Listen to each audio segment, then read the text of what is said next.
Namaskar and welcome to DD Dialogue on the G20. The group of 20 nations is the premier multilateral forum for global economic governance, and India's presidency of the G20 has been much discussed and much elaborated and explained by scholars as well as thinkers.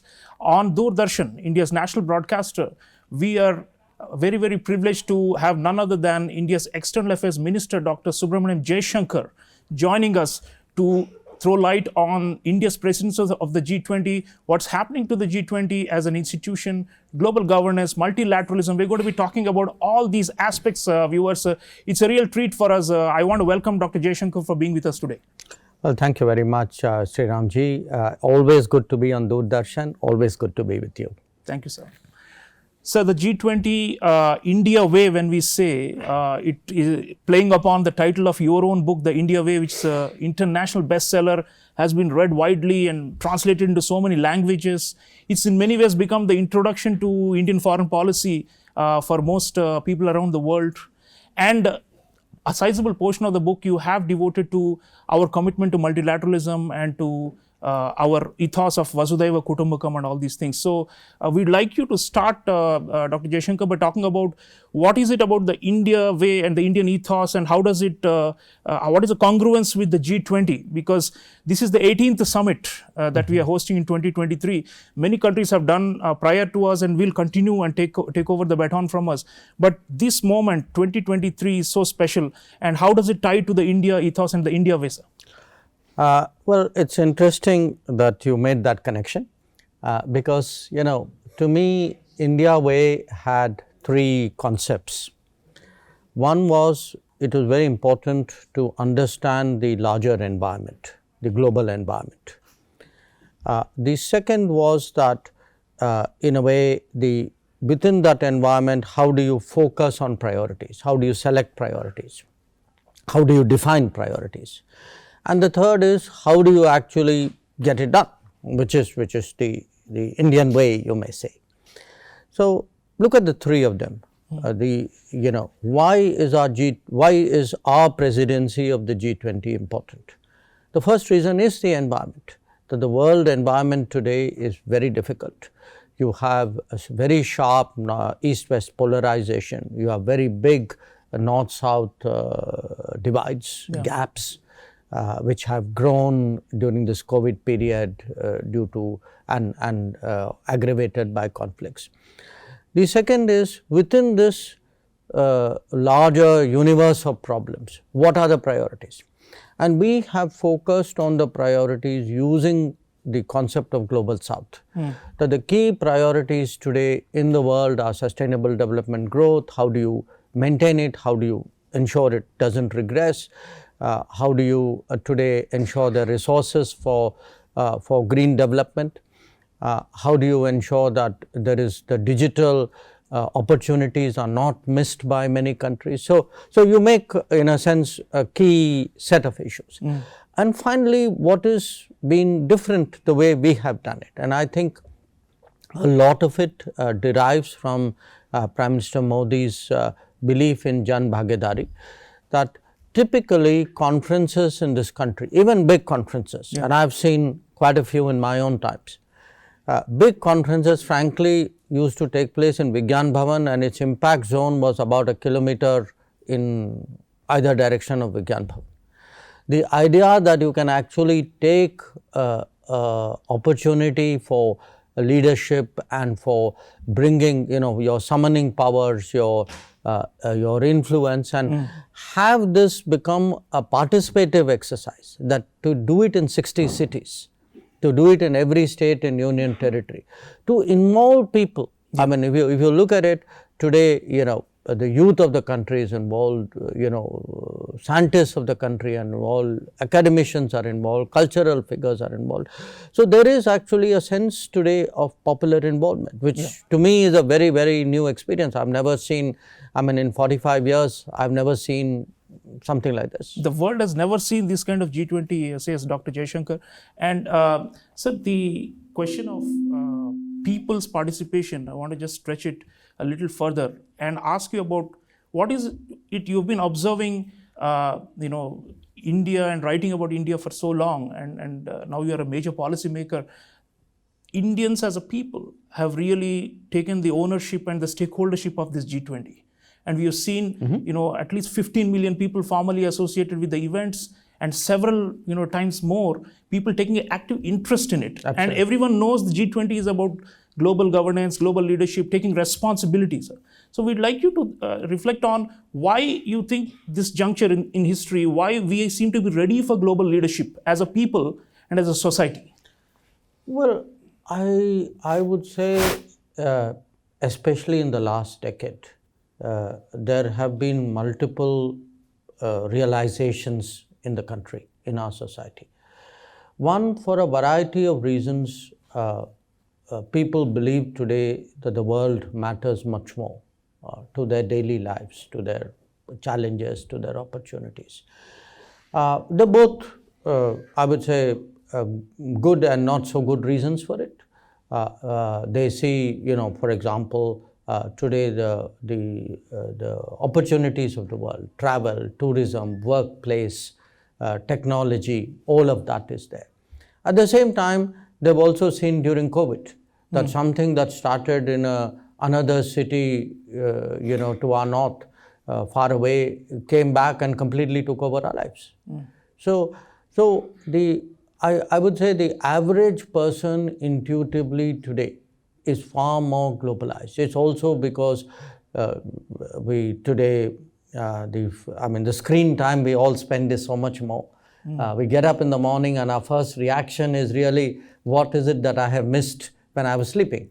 So there's a natural inclination to reach out to the world, and it's become internalized with all of us here, and perhaps, and I would say it is across location, it is across generation, it is across profession, it is across income. So that connection with the world. The second, I would say, is also a stronger sense of capability and contribution. The feeling that we Indians, we make a difference. That when we see, it could be the fact that when you see our own ability to secure our students in Ukraine, or the fact that you go out to an earthquake in Turkey and are among the early responders, or the fact that there's a successful Chandrayaan-3 mission. So the belief in this country that we can do more, we should be doing more, and that's very interesting because in many societies actually, societies are retracting, that they are turning inwards. Whereas I think today what is different about India is especially the younger generation, I would say, far more globalized, far more optimistic. It's also in some ways an outcome of our demographics that for us today the world will be a growing workplace, that an era of a knowledge economy will require the movement in the mobility of talent and skills. So people see that today. It could be different professions. You see many more Indians traversing around the world, and the younger generation doesn't see that as a challenge. Someone say, when I was starting off my work life, to me, I would have probably been intimidated at the idea of going out. That's not the case. People deal with it much more naturally. Yeah, so we are much more comfortable with the idea of India being at the center of the world, cynosure of all eyes. And I would say, Sreeram, we are much more confident. We are much more confident about ourselves. I think the last decade, what we have done has given that feeling to society.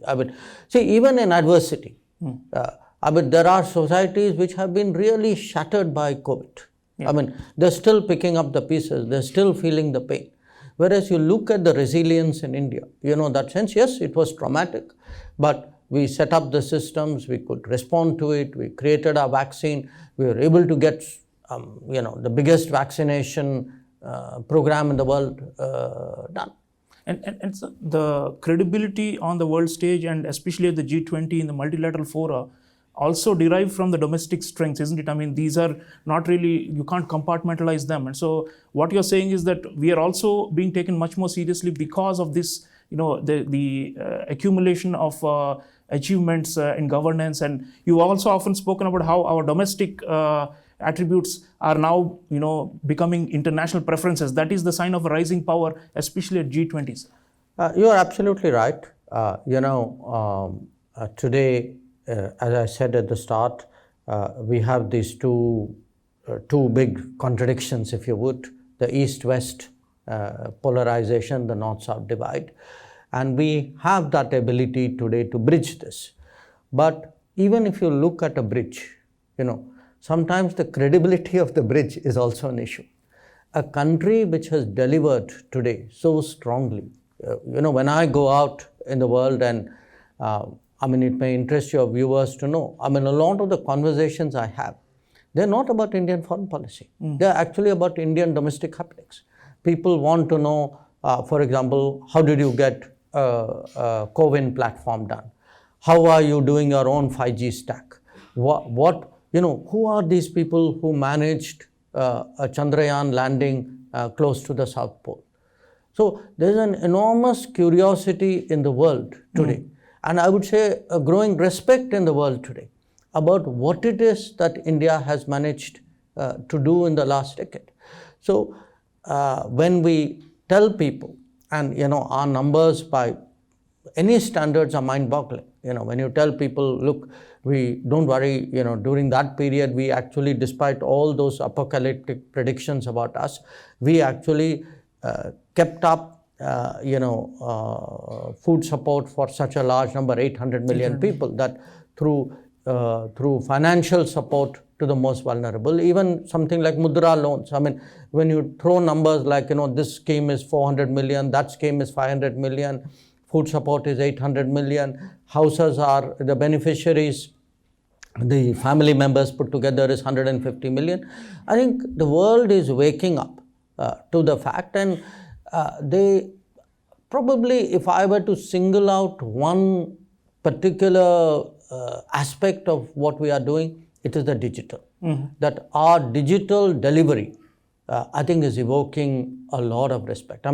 When you talk to people about cashless transactions, we are today, 40 times the number of the US in terms of what we do. It tells you what the digital embrace has been. So, to me, one aspect, or very important aspect of this G20 is that from a perception in the world of an argumentative India, I think today we have become the delivery India, that this is a credible India, this is a actionable India. Absolutely. Dr. Jaishankar, now coming to the diplomacy part, your ministry and your staff are, I think, burning the proverbial midnight oil simply to get everything in place for the summit. We're not burning that oil. That's a politically very incorrect statement. We are getting solar and storing it. But it's a renewable energy. Yes, India's renewable energy. So on this matter, every host tries to find a commonality and bring these differing viewpoints and to kind of consensus with the joint statement, joint communique. And more important than just a piece of paper which everybody will sign at the summit, it's also about the agenda going forward. And on this, India is famed to be this bridge, the credible bridge, as you said. So is there at least one thematic area you'd like to talk about in particular, where we have been able to reduce the differences and create some kind of a common ground for the G20? Obviously, the chair has a very critical role to bring the flock together. So if you'd like to throw light on one or two areas of the G20 this year. I don't want to jump the gun. I think we have to wait till the 10th of September to see what the outcomes are. But rather than talk about a theme, when I said that there's an environment and then there are priorities, I want to emphasize the priorities.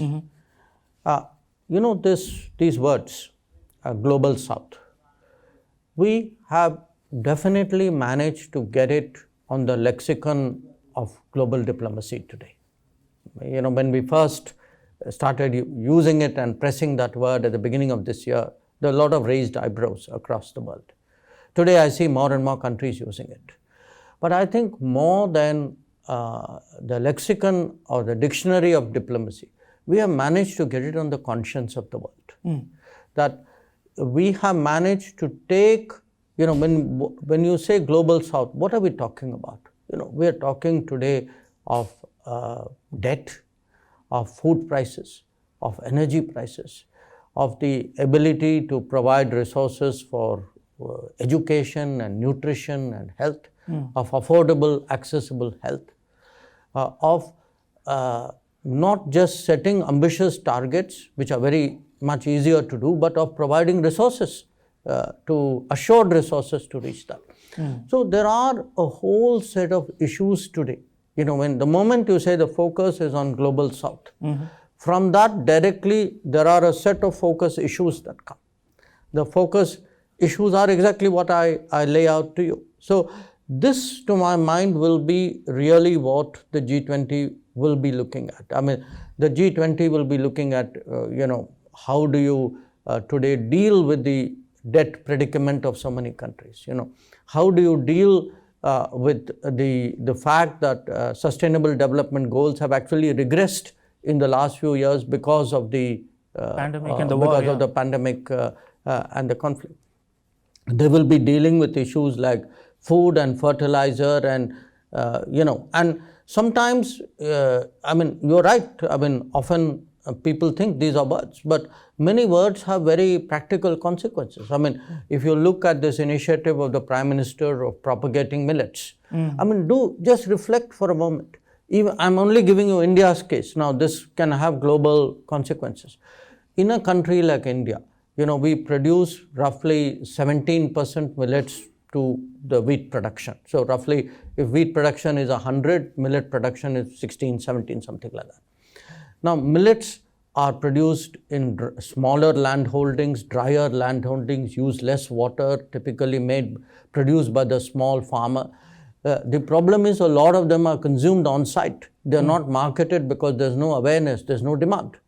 Now, if you see the last year, the millet campaign, what you will see is that if you are going to increase grain production, here is a large untapped possibility. And when you travel around the world, for example, I've seen in Africa, a lot of African countries actually have grown up eating millets, by the way, just like we did. Yeah. In our own lives, younger people would be surprised to know wheat really came in a big way in 1960s and 70s. That many parts of India, even today, have, if not memories, certainly still have practice of millet consumption. So that's a very practical, you can say, okay, there's a campaign called International Year of Millets. Now, I'll give you another example. This initiative of Prime Ministers called LIFE, Lifestyle for Environmental, Lifestyle for Environment. Now, the fact is, there are so many daily practices which we can build into our lives, which actually would have a impact on the environment. So, it isn't, we should not reduce the climate action debate to a kind of a coal fundamentalism or a fossil fundamentalism. That is one aspect. That is the not, emissions side. But there are so many other aspects to it. So, and finally, a lot of it is today about resources. That how do we? It's not that there are no resources in the world. We have seen in other situations, the same amount of resources which may not be available for climate action may suddenly be mobilized for some other cause. So it's possible. So how do we deal with that resources problem more seriously? Very much. These are all the key problems of the global south, and India has been highlighting those at the G20, says Dr. Jaishankar. So coming to the question of multilateralism now, Prime Minister Modi has said at the G20 foreign ministers meeting, I quote, multilateralism is in a state of crisis, global governance has failed. And he tasked the G20 to try and revive the confidence in multilateralism, the very idea that 15-20 also can get together and do something together for the sake of the wretched of the earth, so to say. That have we been able to infuse that especially among the richer countries? This is always a question we have in India, sir, because of the north-south divide you spoke about. And how do we do it as chair of G20 to convince them that, look, the non-members, the ones who are outside the G20 corridors also matter? Look, let me make 2 points here. One, international relations is both competitive and collaborative, by its nature. Sure. G20 is the kind of forum where the expectation of the world is that the collaborative phase, the collaborative instincts would be much, much stronger than the competitive instincts. Okay. So this is a time where every G20 member feels that responsibility, that what they decide when they come here, the directions they set, the understandings they reach, the concepts which they propagate, these have long-lasting consequences. Okay. In a way, today you can say, because the G20 is far more contemporary, because it's 20 years, give or take, as a forum, as opposed to, say, the UN, which is 4 times that age. Because it is contemporary, because it is more broad-based, I think the responsibility, you can truly say today that it is the premier multilateral forum. Absolutely. And therefore, the responsibility on this forum is that much more. And that is really what we will see come into play on the 9th and 10th of September, which is these 20 countries and the 9 guest countries and the international organizations actually having that belief that what they will agree on is very, very crucial. They may have the differences among them, but that's for a moment kind of to be dealt with in the right forum, in the right situation, in another way. The second point I would make, look, yes, I'm shining the spotlight on Global South. I'm using the Global South as a concept to highlight a whole set of problems which to the mind of the world are the real remit of the G20. The G20 is supposed to be all about global growth and development. But I want to make one point. This is not, it's not a problem of the Global South in itself. Anything which happens in the Global South, in a globalized world, let me tell you, will affect the Global North as well. It's not, there's no firewall. I mean, Europe has discovered that, for example, when it has come to, challenges in Africa, or, you today, it could be a climate catastrophe, it could be a conflict, it could be a, we don't know, food crisis. Any major crisis today, it is no longer to keep it within a sort of a firewalled silo enclosure. I think everything today has global implications, and nothing reminds us more strongly of that than COVID. But it actually showed you, COVID was such a stark reminder today of how much mobility there is today in the world. Problems. So we are all in it together. This is not just Global South has a problem, so Global North comes and says, okay, let me see what I can do to the best of my ability. I think their necks are equally on the line on this one. Yeah, so the interests are intertwined because of the interdependence. Absolutely. Absolutely. Dr. Jaishankar, last question before I bring in the audience. Sure. We have been talking about the South as our main pillar of our G20 agenda. Now there is a quartet of sorts.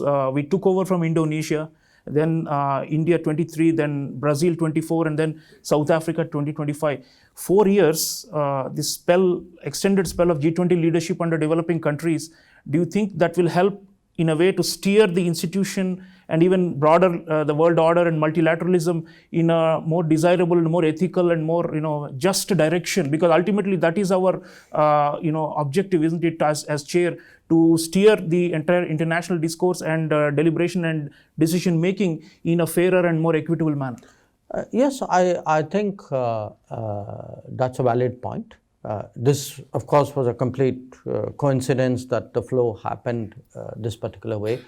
But you must also bear in mind that in the G20, there's a culture of a troika, that the previous chair, the current chair, and the next chair. So, for example, we would be the previous chair in the Brazilian presidency, like we were the future chair in the Indonesian presidency. So, there's a continuum, if you would, out here.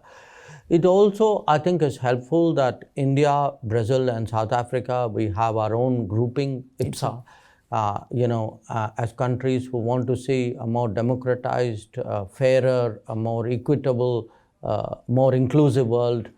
It is very much part of that. And my own sense is, that inclusiveness, which has been so much at the center of the vision of the government, especially in the last decade in India. I think to varying degrees that also has impacted outside. Many of these governments and countries have a natural sort of resonance, partiality towards that. We, of course, as I said, because we have not just spoken about inclusiveness, but have delivered on the ground. I think that is also something which is impacting people's thinking. So the combination of all of this, I think, bodes well for the direction of the G20. But what is most important right now is that in New Delhi, in the coming week, that all 20 countries come together with a fullest sense of responsibility, understand today how critical the global situation is, how many parts, how many regions of the world are actually looking towards the G20. Yes. And the fact that we did the Voice of Global South Summit, consulted 125 countries, are putting their issues on the table because they are physically not there at the table. The fact that we have taken the lead in advocating the permanent membership of the African Union in the G20, I think all these are in a way a direction in which the G20 should go, and I'm very confident that the countries coming after us will see it in a very similar light. So, viewers, Dr. Jaishankar, our External Affairs Minister, is saying that there is a clear carry forward of Indian ideas that will continue. So the legacy of our G20 presidency is going to be lasting. We have no doubt about it. Now we have a very knowledgeable audience here in the Doordarshan studio joining us, and we have time for a few questions. May I invite Ambassador Rajiv Bhatia to start. He is a former Director General of Indian Council of World Affairs and former Indian Foreign Service officer. Thank you very much. We all stand to benefit from this wonderful conversation. I just have a small question. Africanists of India are very pleased with the continuing focus that the government has given on the cause of the Global South. And it seems to us that we are very close to attaining one of the goals, which is to get African Union membership of G20. Are there still some holdouts? And if so, are we working strongly on them in the next few days to simply secure that goal? Thank you. Thank you, sir. Let me make two comments here. One, in many ways, I think the focus on Africa, on putting forward the cause of the Global South, I think it's a very natural external reflection of how the Modi government thinks within the country. That if your fundamental domestic policy is leave no one behind, that same leave no one behind also applies beyond your borders. So to me, there are two sides of the same coin, and I would say the importance of social justice is as crucial to me in international relations as it is in domestic policy. Regarding the AU permanent membership of the G20, I think we are very confident that this will happen at the summit. there are always processes to be gone through, but I would say that I'm pretty confident on this matter. Thank you. Let me now request Professor Silvia Bottega. She is Italian, and Italy, of course, is a G20 member state. So, Professor Bottega. Good morning, Dr. Jaishankar. Yes, I would like to ask you if in the agenda of this G20 there is an important, I think, question that probably India should more promote, for instance, creating or pushing more a regional form of economic cooperation in Asia, like there are, for instance, in Africa. There are many regional organizations below the African Union, like the South African Development Cooperation, ECOWAS, and others. You know, what role India can play in this promoting, pushing for an economic cooperation like institutionalized beyond the BRICS, beyond forms of groupings, or like revitalizing the SAARC forms like ASEAN, for instance, or other forms, for having this kind of confidence and attracting investment, which can really support the global South. Thank you. At this time, I think it's natural for the G20 to look at policies and measures which would revitalize economic growth. That is very, very badly needed.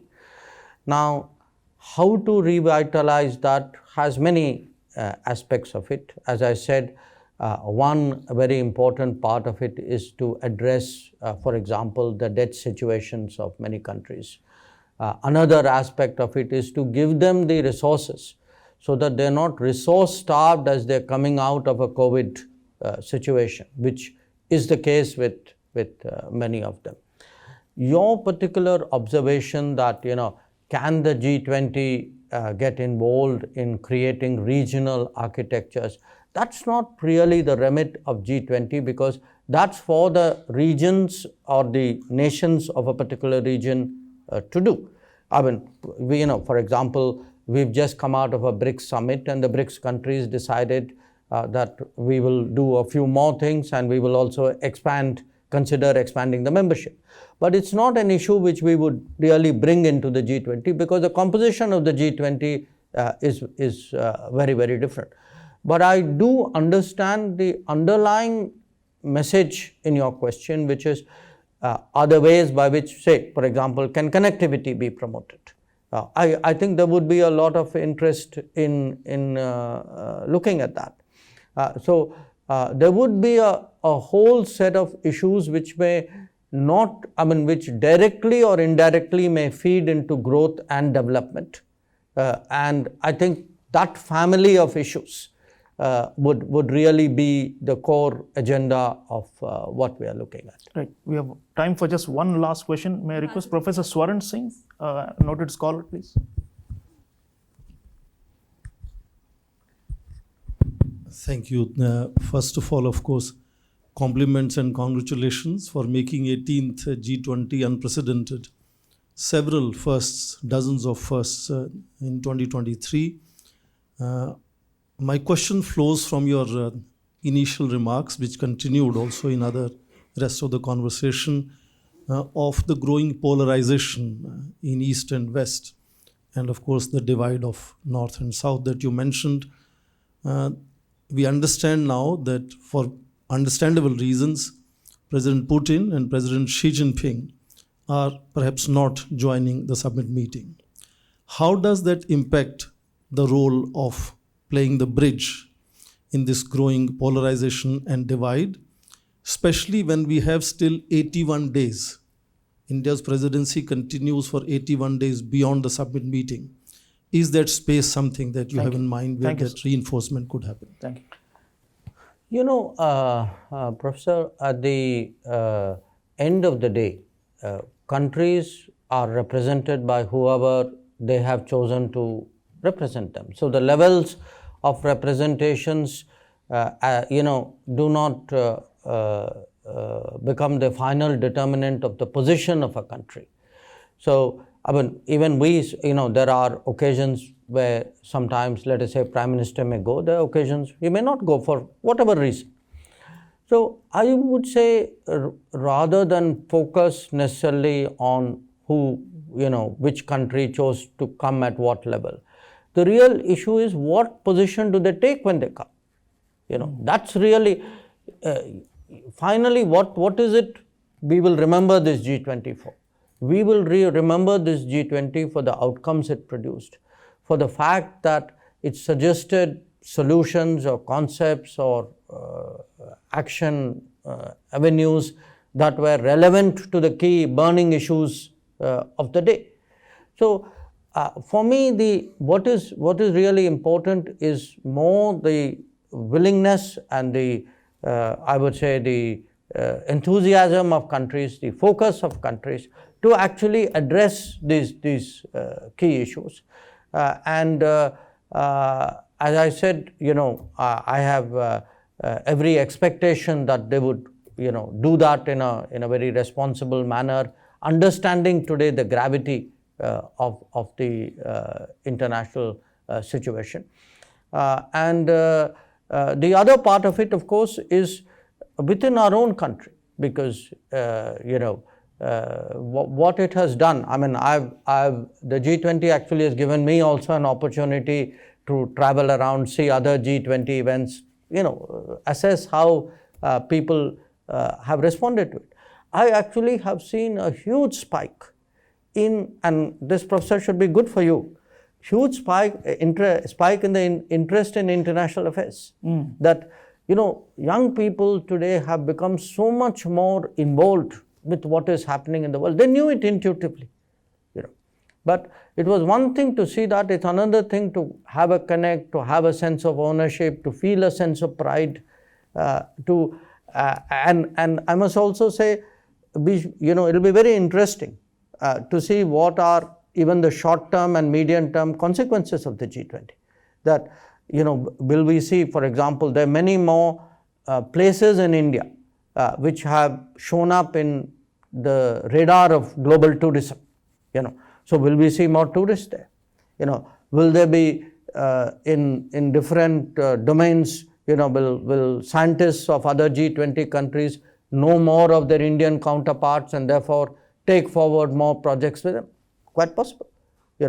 We've had civil society engagement. So do our NGOs or labor, do our trade unions get more connected?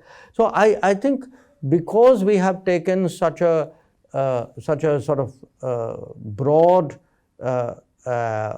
participative approach to G20, not only to the official meetings, even to the engagement groups, I think you're going to see a lot come out of this G20 beyond these outcomes. But I'm very confident, whatever the levels of representation that every G20 member will come to this meeting very, very seriously, very much in the mode that they have to make their contribution to what is an important inflection point today in global politics. Inflection point, Dr. Jaishankar says, and viewers, the point is that this is a historic moment, there's no doubt about it, and India has stepped up the plate and is trying to hold the ship together. There are a lot of challenges, there's no question.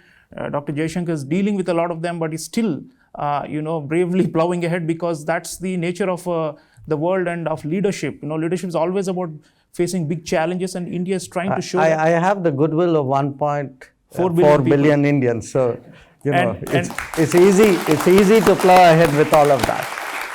And viewers, I just wanted to mention, Dr. Jaishankar said that through G20 presidency, we are making India ready for the world, and it's happening. And I think that's a very significant point, because if 1.4 billion people, like you said, have this consciousness about the world, and international affairs becomes, a second nature to our own people, then we produce the thought leadership and the ideas that will then take us to the next level in terms of solving global problems. I want to thank Honorable External Affairs Ministers and this great audience for joining us today. It's a, G20 is like a, red letter mark for our country, and we are trying to do our utmost to try and resolve the enormous challenges that the world faces. All power to Dr. Jaishankar and his team. We hope that this G20 summit goes off smoothly and as expected, and it also generates those far longer impact that we are looking for, because ultimately the world will only change if institutions are strong, and we are trying to strengthen global institutions. Thank you so much for joining us, sir. May I have standing applause from the audience, please? Thank you.